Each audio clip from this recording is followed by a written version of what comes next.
Kaisar Naga yang tak terkalahkan. Bab 159, aku harus memilikinya. 600.000. Bagaimana bisa hanya 600.000? Luli kebingungan. Ia merasa usahanya sia-sia dan ia kehilangan 100.000 kristal Swan. Ditambah lagi, ia harus membayar komisi kepada rumah lelang.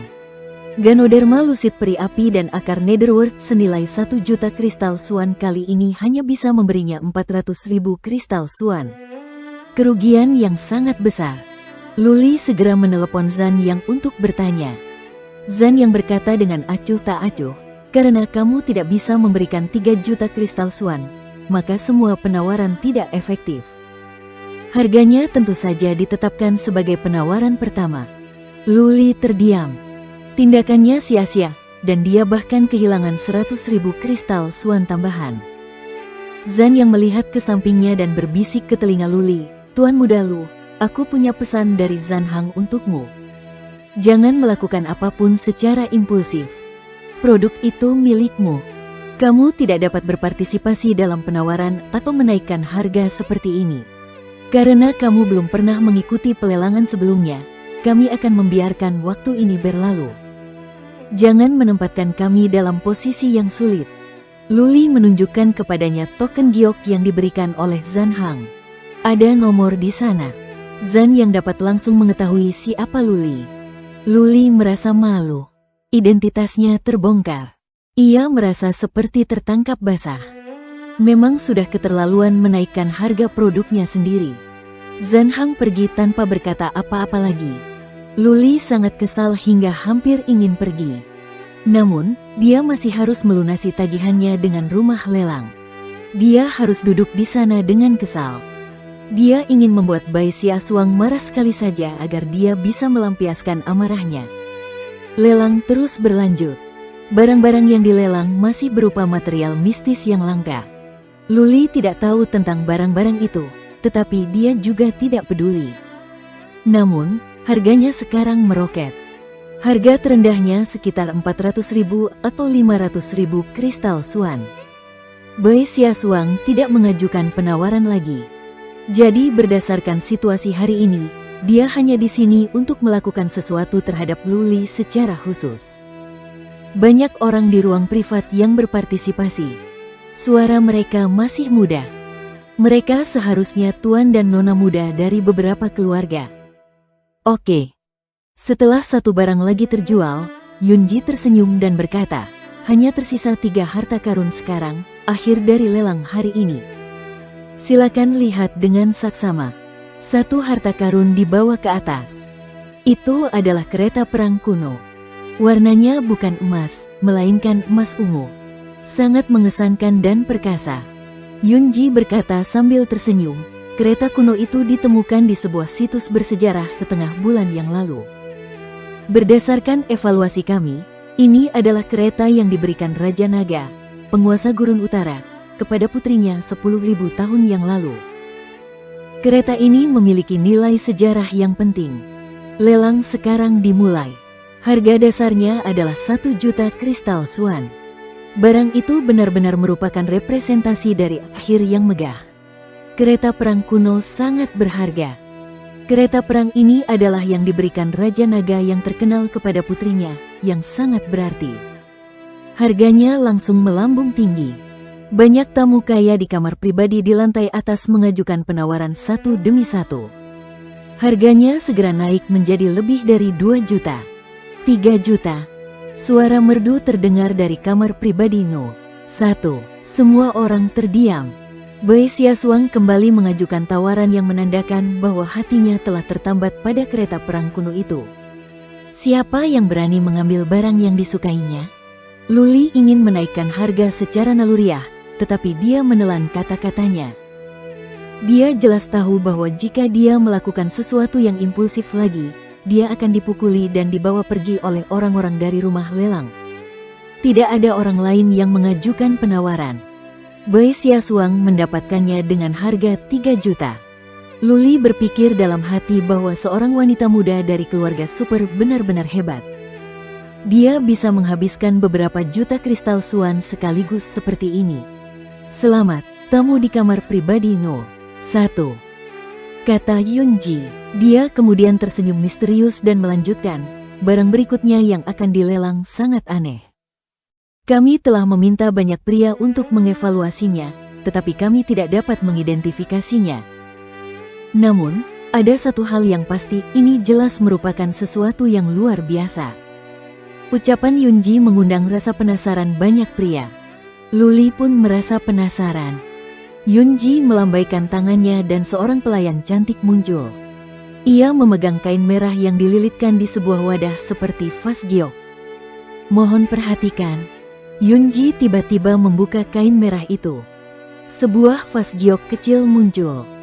Vas giok itu transparan. Tidak ada pelet atau rumput mistis di dalamnya, hanya tetesan darah. Darah itu berwarna gelap dan mengambang di vas giok.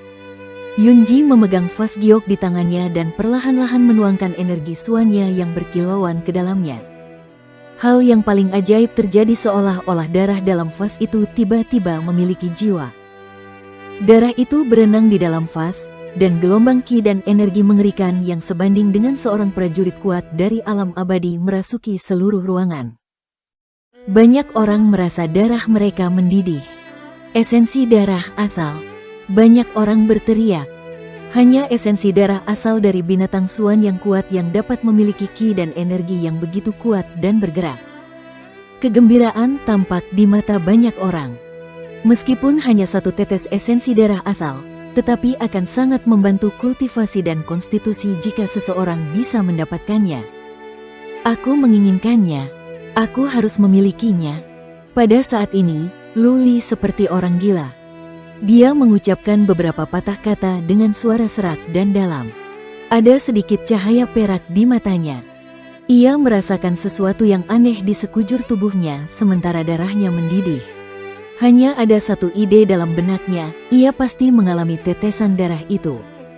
Karena tetesan darah itu membuat naga perak di punggungnya bergerak dengan keras. Ada beberapa informasi dalam benak Luli yang memberitahunya bahwa mendapatkan tetesan darah itu akan sangat bermanfaat bagi garis keturunan naga peraknya. Perasaan itu anehnya datang entah dari mana, tetapi jelas dan pasti. Luli langsung mengambil keputusan.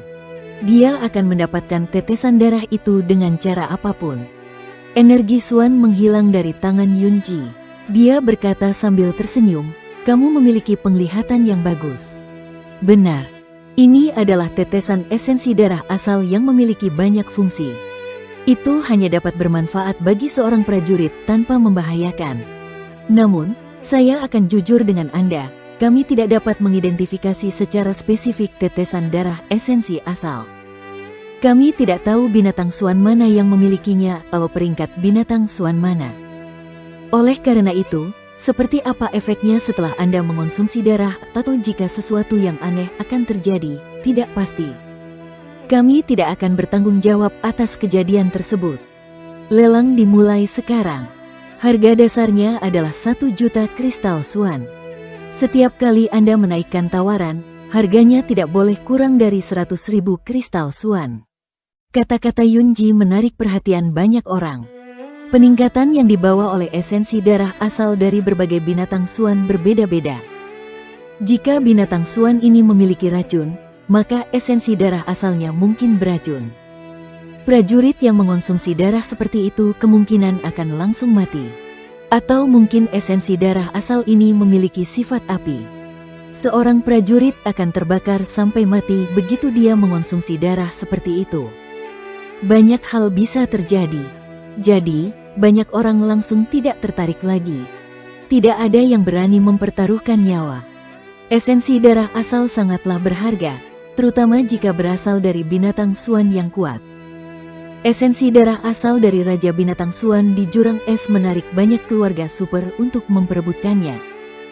Bahkan pasukan besar di dataran Cian ikut terlibat di dalamnya. Raja Binatang Suan jumlahnya sedikit dan jarang, jadi darah di sini pasti bukan berasal dari Raja Binatang. Kalau tidak, pasti akan menimbulkan kehebohan besar di Danau Pulau Seribu. Jika darah itu bukan berasal dari Raja Binatang Suan, maka pangkatnya tidak dapat ditentukan, begitu pula sifatnya. maka nilai darah itu akan turun drastis. Seorang lelaki tua berdiri dan bertanya, "Yunji, aku ingin tahu dari mana kamu mendapatkan esensi darah asal ini? Mengapa kamu tidak dapat mengidentifikasi asal-usulnya?" Yunji menjawab sambil tersenyum paksa, "Kami mendapatkan esensi darah asal dan kereta kuno ungu kemasan dari situs bersejarah itu bersama-sama. Ketika kami menemukannya, kereta itu sudah ada di dalam vas giok. Oleh karena itu, kami tidak dapat mengetahui asal-usulnya. Kereta itu telah disimpan dalam waktu yang lama, jadi kami tidak dapat mengidentifikasi peringkat binatang Swan itu." Kata-kata Yunji merugikan banyak orang. Kata-kata itu telah disimpan dalam waktu yang lama, jadi ki dan energi di dalamnya pasti berkurang. Tentu saja, yang paling penting adalah jika mereka tidak tahu khasiatnya, untuk apa mereka membelinya. 1 juta kristal Swan. Meski begitu, seseorang mengajukan penawaran, tuan muda dari kamar pribadi di lantai atas. Jadi sepertinya tuan muda lebih suka membuat kesalahan daripada membiarkannya begitu saja. Dia pasti berniat mempelajarinya setelah membelinya. 3 juta. Suara serak terdengar dan membuat banyak orang tercengang. Ada orang bodoh yang menaikkan harga hingga 2 juta? Kenaikan harga biasanya tidak dilakukan seperti ini. Ketika orang-orang melihat ke arah suara itu berasal, mereka terdiam. Orang yang memberikan tawaran itu adalah si idiot bertopeng hantu. Dia sudah didenda berat beberapa waktu lalu ketika dia menawar 3 juta kristal Swan. Beraninya dia mengajukan penawaran lagi sekarang? Apakah dia tidak takut rumah lelang akan membiarkannya dibawa keluar setelah dipukuli? Bab 160, Persaingan. Tentu saja.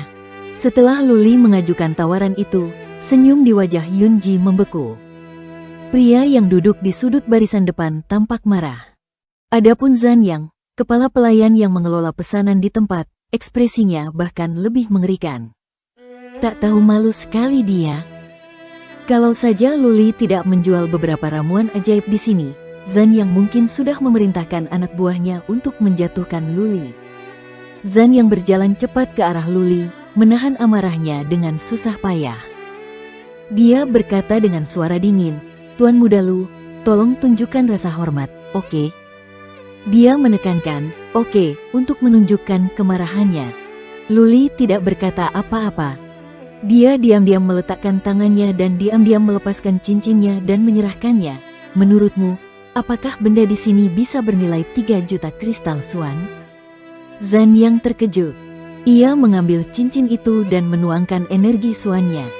Kemudian, keterkejutan tampak di matanya.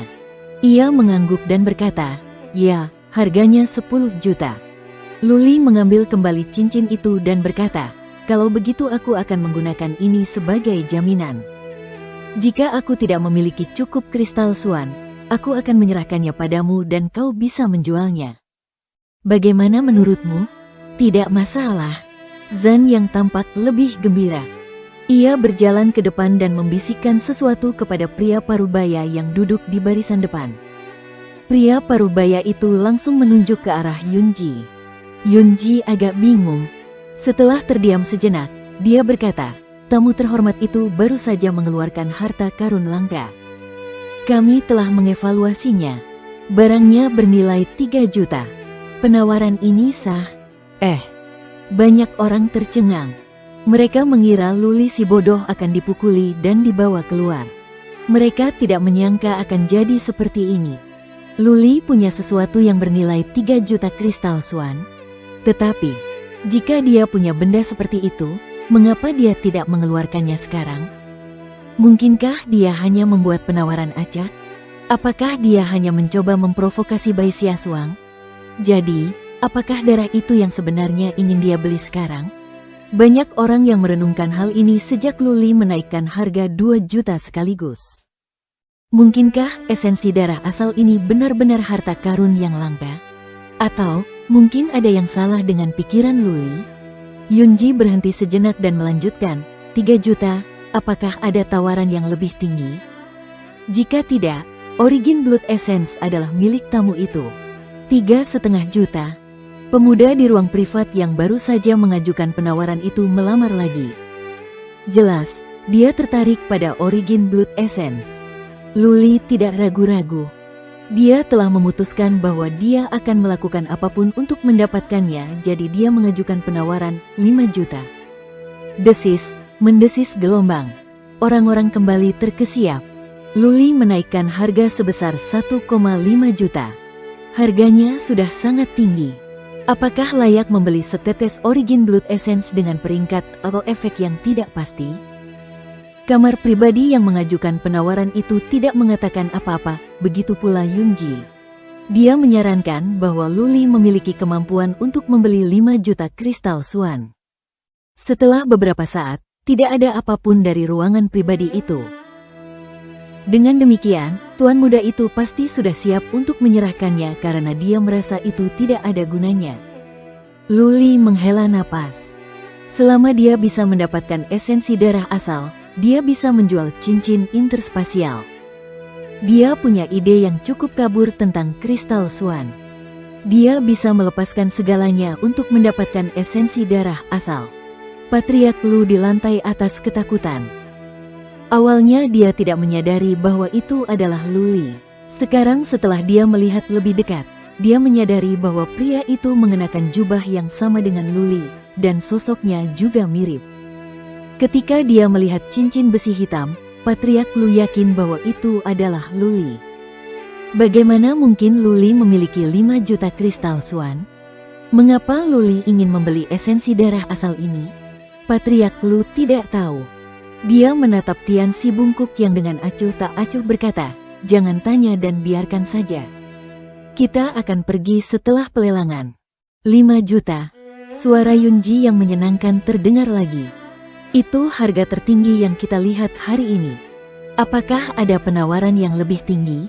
5 juta dulu, 5 juta kedua, 5 juta. 5 juta 100 ribu. Tepat pada saat itu, suara seorang gadis yang menyegarkan terdengar. Banyak orang menoleh ke arah suara itu dengan heran. Tak lama kemudian, mereka memasang ekspresi mengejek. Akan ada drama yang bagus untuk dinikmati hari ini. Bai Xiasuang lah yang mengajukan tawaran itu. Bai Xiasuang hanya menaikkan harga sebesar 100 ribu kristal Swan. Niatnya jelas untuk menaikkan harga, mengacaukan pikiran Luli, dan menipunya. Luli telah memprovokasi dan mempermalukannya. Sebagai salah satu mutiara paling cemerlang di Danau Seribu Pulau, dia tidak akan menjadi Bai Xiasuang jika dia tidak melakukan apapun. Persetan. Diam-diam, Luli merasa marah tetapi tidak ada yang bisa dia lakukan.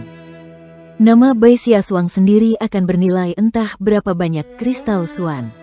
Tidak ada yang bisa menghentikannya jika dia ingin mengajukan penawaran. Luli memaksa dirinya untuk tenang. Dia tidak bisa menantang Bai Xiasuang saat dia marah. Kalau tidak, harganya mungkin akan naik menjadi lebih dari 10 juta. Dia terdiam sejenak. Tepat saat Yunji hendak mengatakan sesuatu, Luli membuka mulutnya, 5 juta 200 ribu. Dia akan melakukan seperti yang dilakukan Bai Xiasuang, menambahkan 100 ribu kristal Swan. Bagaimanapun, hanya 100 ribu saja tidak akan membuat Bai Xiasuang bereaksi terlalu keras. Mungkin ketika harganya sudah cukup tinggi, dia akan berhenti.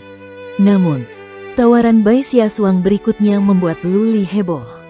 Dia berteriak dengan suara lembut, 8 juta. Wanita gila ini. Jika dia sampai ke tanganku, akan kutunjukkan padanya bagaimana rasanya sakit. Luli menggertakkan giginya, tetapi dia tidak menuruti tawaran itu.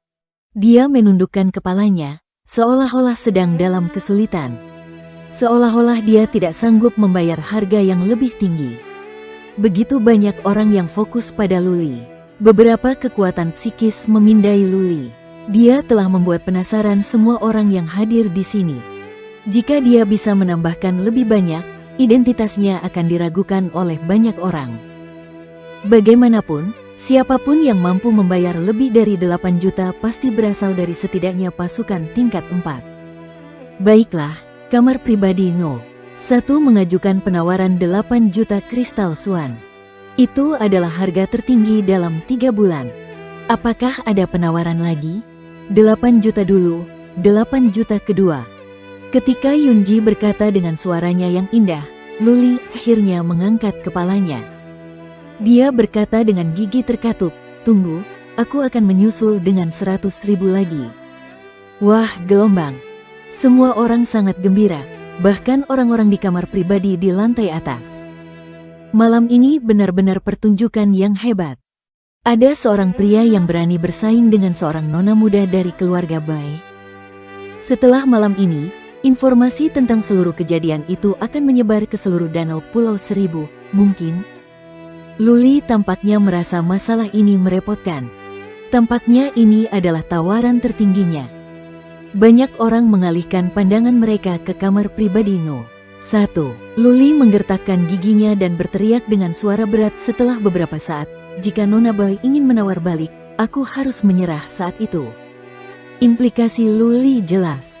Jika Bai Siasuang ingin mengajukan penawaran lagi, dia bisa mendapatkan esensi darah asal. Jika dia membawa kembali esensi darah asal yang memiliki sifat tidak pasti dan peringkat lebih dari 8 juta, bukankah dia akan dimarahi? Bai Siasuang tampak terdesak ke dalam dilema. Dia tidak mengatakan apapun untuk beberapa saat. Jantung Luli berdebar kencang. Dia bahkan terengah-engah. Setelah beberapa saat, Yunji mulai bertanya lagi. Dia siap untuk menutup kesepakatan jika tidak ada orang lain yang menaikkan harga. Tepat saat Yunji siap mengatakan yang ketiga, dua kata keluar dari ruang pribadi No. 1 dengan lembut, 10 juta. Sial, sial, sial. Luli tiba-tiba berdiri. Ia tidak dapat menyembunyikan kemarahannya lagi. Bai Siasuang sudah keterlaluan. Ia sedang mempermainkannya. Dia tidak ingin menahan diri lagi. Dia menjadi gila. Dia berteriak dengan marah. 20 juta, Bai Siasuang, mengapa kamu tidak menaikkan harganya jika kamu punya nyali? Semua orang terdiam. Bab 161, dia mampu membelinya. Baru saja, Yunji mengatakan bahwa 8 juta adalah tawaran tertinggi dalam 3 bulan. Sekarang, 20 juta mungkin akan menjadi tawaran tertinggi tahun ini. Selain itu, kenaikan harga 10 juta pada satu waktu jarang terlihat selama bertahun-tahun. Itu hanya setetes Origin Blood Essence. Itu bahkan bukan dari Beast King. Orang-orang tidak tahu apakah tetesan darah ini memiliki beberapa masalah atau efek samping. 20 juta kristal Suan. Satu kali percobaan di alam roda takdir hanya akan menghabiskan 3 juta kristal Suan. Jumlah ini cukup untuk satu kali percobaan sebanyak 6 kali. Banyak material mistik dan pelet dapat dibeli dengan 20 juta. Dengan memberikan 20 kristal Suan kepada keluarga Su dapat memberikan satu pulau tingkat ketiga secara langsung. Hanya untuk satu tetes Origin Blood Essence. Yang perlu diperhatikan adalah nada bicara Luli. Dia meneriakkan nama Bai Siasuang secara langsung, dengan nada yang tidak bersahabat. Ini jelas menunjukkan bahwa dia ingin memprovokasi Bai Siasuang dan mempermalukannya. Yunji selalu memanggilnya tamu di kamar pribadi No. 1. Tentu saja, Yunji tahu itu Bai Siasuang. Dia tidak menyebutkan nama itu karena suatu alasan. Jika terjadi situasi yang tidak terkendali, Bai Siasuang masih punya cara yang layak untuk keluar. Sekarang, Luli telah memanggil Bai Siasuang dengan nama itu. Dia tidak ingin Bai Siasuang memiliki jalan keluar yang mudah. Dia harus terus menaikkan harga, atau dia akan dipermalukan oleh Luli. Kegagalan. Patriark Lu jatuh terduduk di tanah. Ia benar-benar bingung harus berbuat apa karena takut. Si Bungkuk Tian tampak tak berdaya karena ia mengira pemiliknya benar-benar gila. Tidak. Banyak orang yang tersadar. Tidak semua orang mampu membeli 20 juta kristal Suan. Luli benar-benar punya sebanyak itu? Tirai kamar pribadi No. 1 terangkat. Wajah yang sangat cantik muncul. Bai Siasuang menatap mata Luli di balik topeng hantu. Dia berkata dengan senyum dingin, "Itu benar-benar kamu?" Jantung Luli berdebar kencang. Dalam kemarahan yang memuncak, Luli lupa mengubah suaranya. Ia menggunakan suaranya sendiri untuk meneriakkan nama Bai Xiaosuang yang kini mengenalinya. Bai Xiaosuang menatap pria parubaya yang duduk di barisan depan. Dia bertanya, "Kepala pelayan Du, mengapa Anda tidak mengirim seseorang untuk memverifikasi? Bisakah orang sembarangan menelepon 20 juta itu?" Pria parubaya itu tersenyum sebagai balasan. Ia melambaikan tangannya dan Zan yang berjalan ke arah Luli. Zan yang bertanya dengan suara pelan, "Tuan Muda Lu, apakah Anda yakin memiliki harta senilai 20 juta? Ya. Luli menjawab dengan suara rendah sambil menggertakkan giginya, "Tapi aku tidak bisa menunjukkannya kepadamu di sini." "Baiklah. Silakan ikuti saya." Zan yang menuntun Luli menuju koridor. Banyak orang menatap mereka dengan heran. Mereka penasaran harta apa yang bisa diberikan Luli. Apakah harta itu senilai 20 juta? Tuan Du juga tampak tertarik. Ia bangkit dan berjalan ke koridor. Ia memasuki ruang samping mengikuti Luli dan Zan Yang. Melihat kedatangan Tuan Du, Zan Yang membungkuk memberi hormat. Kemudian, ia memperkenalkan, "Tuan Muda Lu, ini adalah kepala pelayan rumah lelang kami, Tuan Du." Luli mengangguk. Ia memberi hormat sambil mengepalkan tangannya. "Senang bertemu denganmu, Tuan Du." "Saudara Lu, Anda membuka mata saya hari ini." Lord Du memiliki penampilan yang elegan. Luli tidak dapat merasakan ki dan energinya, jadi Lord Du pasti setidaknya berada di alam roda takdir. Lord Du melanjutkan, "Apapun hasilnya hari ini, aku akan menjadikanmu temanku." "Terima kasih, Tuan Du." Luli mengepalkan tinjunya lagi. Kemudian, cincin di tangannya berkilau. Luli mengeluarkan kotak giok dan berkata, "Ini adalah buah ular surga. Kurasa ini bisa digunakan sebagai jaminan untuk 20 juta kristal Swan itu." Buah ular surga? Mata Lord Du berbinar. Dia tahu betul informasi tentang buah ular surga. Satu buah ular surga pada dasarnya berarti seorang prajurit alam takdir. Benda itu tak ternilai harganya. Benda itu langka di dataran tengah, apalagi di gurun utara. Zan yang tidak berani mengambilnya. Tuan Du mengambil alih kotak giok itu secara langsung, dan begitu dia membuka kotak giok itu, aroma harum yang lembut menyerbu hidung mereka. Lord Du melirik kotak giok itu dan segera menutupnya. Ia mengembalikannya kepada Luli dan berkata, "Tuan Muda Lu sungguh murah hati. Saya akan menelepon dan memberi Anda pinjaman sebesar 50 juta kristal Swan sebagai jaminan. Ditambah lagi Anda memiliki cincin interspasial. Anda dapat mengajukan penawaran apapun yang Anda inginkan di bawah harga 60 juta. Oke." Luli melangkah keluar dengan langkah lebar. Lord Du tersenyum dan mengikutinya keluar. Zan yang juga pergi dengan cepat dengan wajah penuh kegembiraan. Luli kembali ke tempat duduknya. Seluruh tempat itu sunyi senyap. Tuan Du berjalan ke podium secara langsung. Ia berbalik ke ruang pribadi No. 1, menangkupkan tinjunya di depan dada dan berkata, "Nona Suang, saya telah memeriksa sendiri masalah ini. Tamu tersebut memiliki kemampuan untuk mengajukan penawaran seperti itu. Saya bersumpah demi reputasi Balai Lelang Penghukuman Surga. Dengan demikian, penawaran ini sah." Wah, gelombang. Seluruh tempat itu dipenuhi kegembiraan. Patriark Lu baru saja berdiri dan sekarang dia jatuh ke tanah lagi. Dia gemetar karena gugup. Yunji tersipu. Matanya bersinar yang membuatnya tampak sangat glamor dan cantik. Dia tidak mengatakan apapun, mencoba menenangkan orang-orang terlebih dahulu. Banyak suara bising terdengar di kamar pribadi di lantai atas. Kekuatan psikis lebih sering digunakan untuk memeriksa Luli. Sayang sekali Luli mengenakan topeng misterius sehingga tidak ada yang bisa melihat penampilannya yang sebenarnya. Kamar pribadi No. 1 tetap sunyi. Setelah beberapa saat, suara-suara itu mereda. Yunji membuat gerakan diam dengan menekan tangannya. Dia berkata sambil tersenyum, "Baiklah, tolong diamlah. Ini akan menjadi malam tanpa tidur.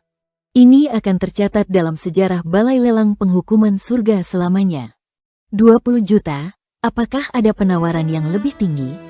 Banyak orang menatap ke arah kamar pribadi No. 1 yang sunyi senyap.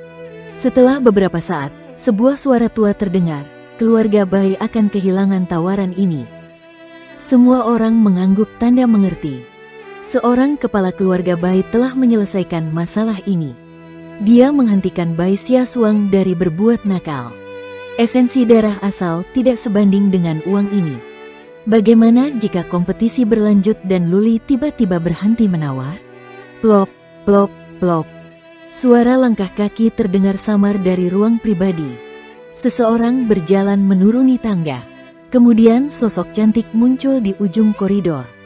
Bai Xiaosuang melotot ke arah Luli sebelum dia berbalik dan keluar. Dasar jalang gila. Aku harus membayar 10 juta lebih karenamu. Jangan pernah jatuh ke tanganku atau aku akan menunjukkan kepadamu akibatnya. Luli balas menatap Bai Xiaosuang. Dia tahu bahwa dia benar-benar membuat Bai Xiaosuang tidak senang malam ini. Namun, dia merasa pantas untuk mendapatkan setetes esensi darah asal. 20 juta, ketiga. Oke, tetesan Origin Blood Essence adalah milik tamu itu. Kesepakatan akhirnya tercapai. Luli menghela napas lega. Senyum mengembang di wajah banyak pria. Mereka merasa perjalanan malam ini sangat bermanfaat. Barang terakhir yang dilelang pun dipresentasikan. Itu adalah artefak Xuan dari tingkat ke-6 kelas surga. Itu adalah harta karun yang sangat berharga dan merupakan akhir yang sesungguhnya. Namun, setelah persaingan antara Luli dan Bai Xiaosuang, artefak Xuan tingkat atas tampak lebih lemah. Harga akhirnya hanya 8 juta. Itu dibeli oleh seorang tuan muda dari suatu keluarga di sebuah kamar pribadi.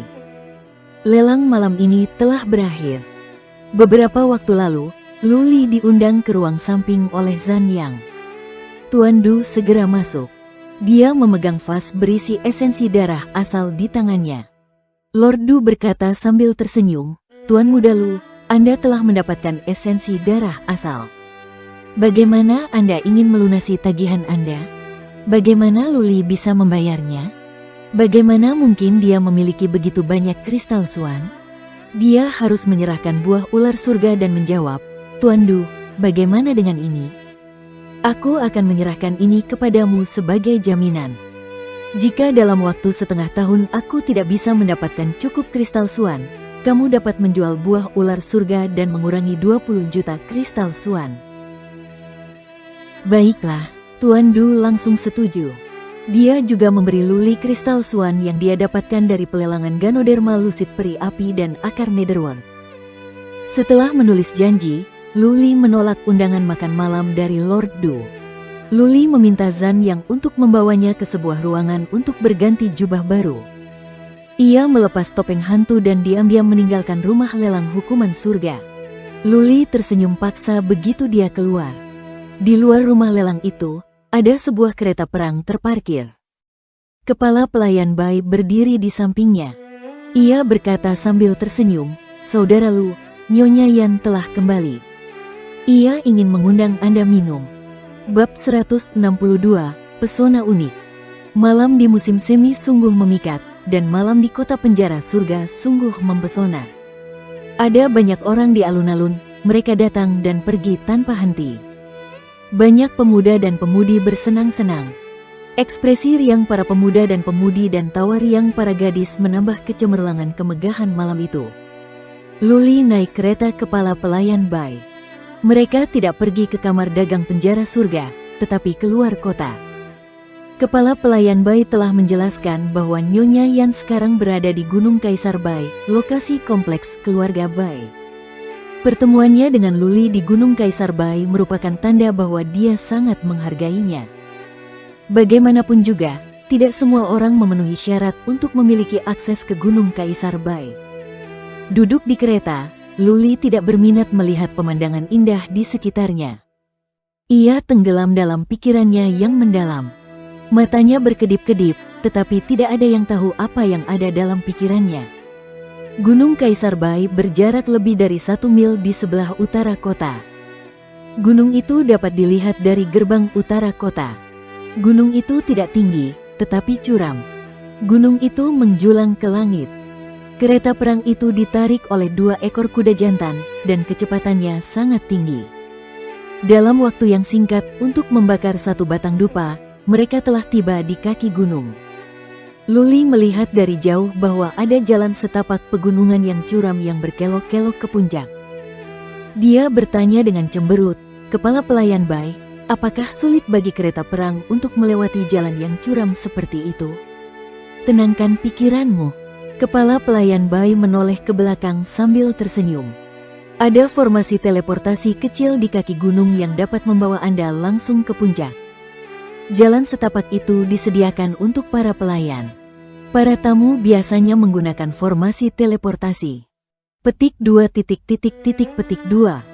Luli memutar matanya. Apa yang bisa disebut sebagai keluarga kaya dan berkuasa?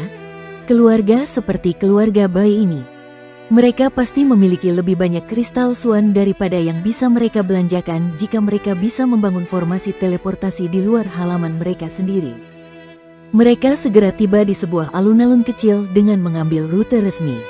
Ada beberapa benteng batu di dekat alun-alun tempat terdapat formasi teleportasi kecil yang dijaga oleh beberapa prajurit. Kepala pelayan Bai menurunkan Luli dari kereta perang.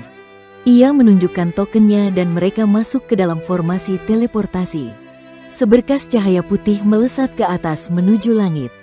Luli melihat seberkas cahaya putih yang kuat dan kemudian ia muncul di sebidang padang rumput. Ia melirik dan melihat kota penjara surga di kejauhan di selatan. Tempat yang bagus. Luli tiba-tiba mengerti mengapa Pak Tua Penjara Surga memilih untuk membangun kompleks keluarga Bai di sini. Mereka bisa melihat kota penjara surga secara menyeluruh di sini. Keluarga Bai bagaikan raja yang berdiri tinggi di atas masa. Mereka bisa mengendalikan setiap gerakan yang terjadi di kota di bawah. Di depan Luli terdapat benteng-benteng batu yang tersusun rapi dan kokoh. Benteng-benteng itu begitu banyak sehingga Luli tidak dapat melihat ujung jalan. Pohon-pohon di sekitarnya tumbuh subur dan pemandangannya indah. Kompleks penguasa Danau Seribu Pulau benar-benar megah. "Silakan lewat sini, saudara Lu." Kepala pelayan Bai tidak menunjukkan Luli ke arah benteng batu besar. Mereka malah pergi ke arah kiri, di mana tidak terlalu banyak benteng batu, melainkan sejumlah taman dengan bunga di dalamnya.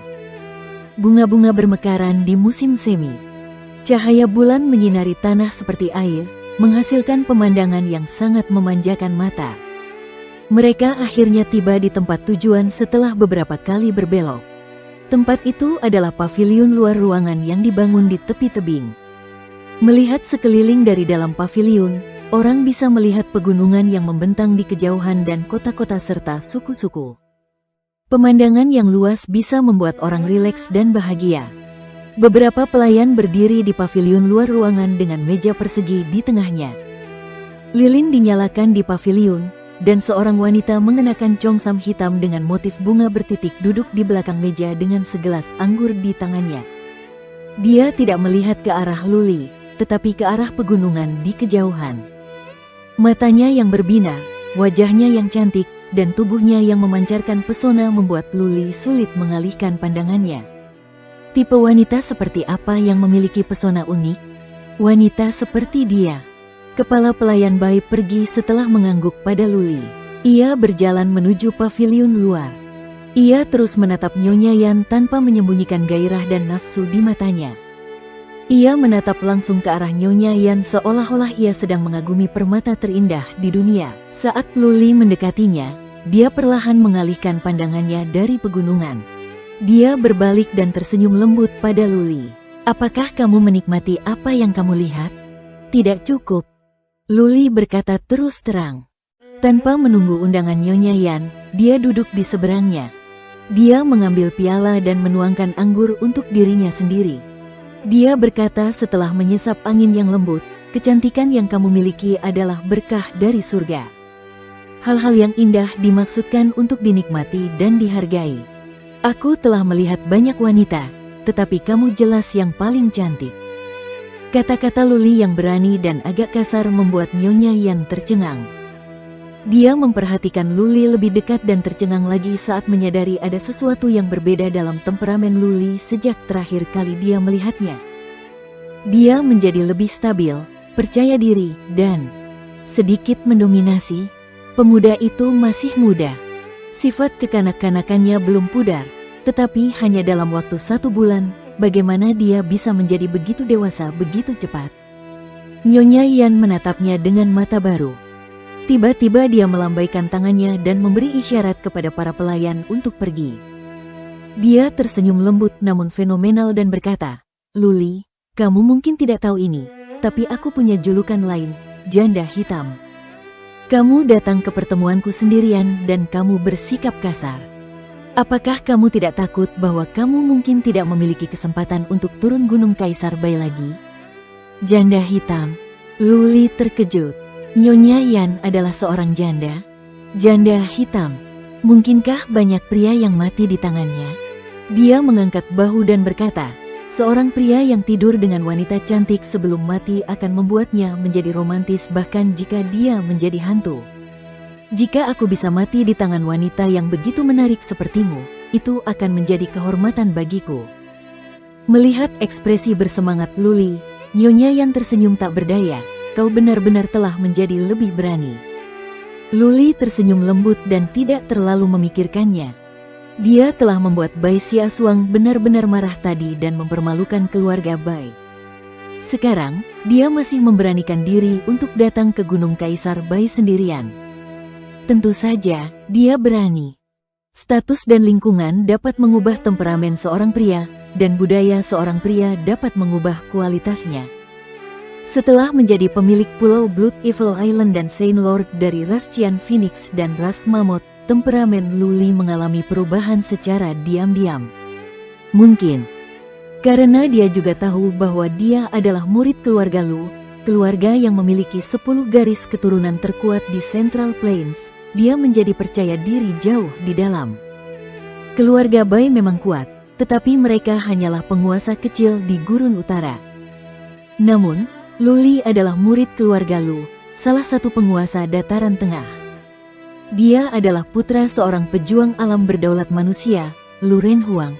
Bagaimana mungkin seorang murid keluarga Lu tidak agresif? Bagaimana mungkin seorang putra seorang prajurit alam manusia berdaulat tidak memiliki karakter yang luhur dan pantang menyerah? Pertarungan di suku Dilong, hujan malam di Kabupaten Wuling, pertempuran berdarah di Pulau Blood Evil, petualangan aneh di dunia kecil, dan kegilaan di rumah lelang. Semuanya telah membantu Luli tumbuh selangkah demi selangkah. Suatu jenis energi perlahan-lahan bangkit kembali di kedalaman jiwa Luli. Kejadian di mana Patriark 7 kehilangan 1.000.000 kristal Suan membuat Luli menyadari satu hal. Jika dia tidak menangani hubungannya dengan keluarga Bai dengan baik, dia tidak akan bisa hidup dengan nyaman di Danau Pulau Seribu. Oleh karena itu, dia memilih pergi ke Balai Lelang Hukuman Surga untuk mempermalukan Bai Siasuang dan datang ke Gunung Kaisar Bai. Dia siap mempertaruhkan segalanya. Dia telah memutuskan bahwa jika negosiasi gagal, dia akan membawa keluarga Liu ke dunia kecil. Karena dia punya cara untuk melarikan diri, mengapa dia harus tunduk pada keluarga Bai sekarang? Mengenai apakah dia bisa meninggalkan Gunung Kaisar Bai, Luli tidak khawatir. Itu adalah hal yang sama yang dia yakini. Jika keluarga Bai begitu picik, mereka tidak akan menjadi penguasa Danau Seribu Pulau. Dia telah memikirkan masalah itu ketika dia berada di kereta perang. Matanya kini bersinar. Dia menatap wajah menawan Nyonya Yan dengan penuh gairah. Nyonya Yan terdiam beberapa saat. Ia mengalihkan pandangannya ke pegunungan yang jauh sambil perlahan mengucapkan beberapa patah kata. "Luli, tahukah kamu mengapa aku mengundangmu ke sini hari ini?" Mereka mulai membicarakan masalah mereka. Luli menyingkirkan sikapnya yang sembrono. Setelah berpikir sejenak, ia berkata, "Saya tahu. Anda ingin saya mengalah dan Anda tetap ingin saya bekerja sama dengan Anda. Saya rasa yang penting bukanlah kerja sama. Mengalah." "Benar, Nyonya." Senyum Nyonya Yan semakin menggoda.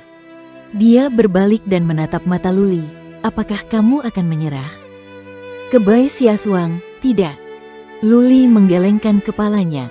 Kemudian dia mendekati Nyonya Yan dan berkata, "Bagimu, aku bisa memikirkannya.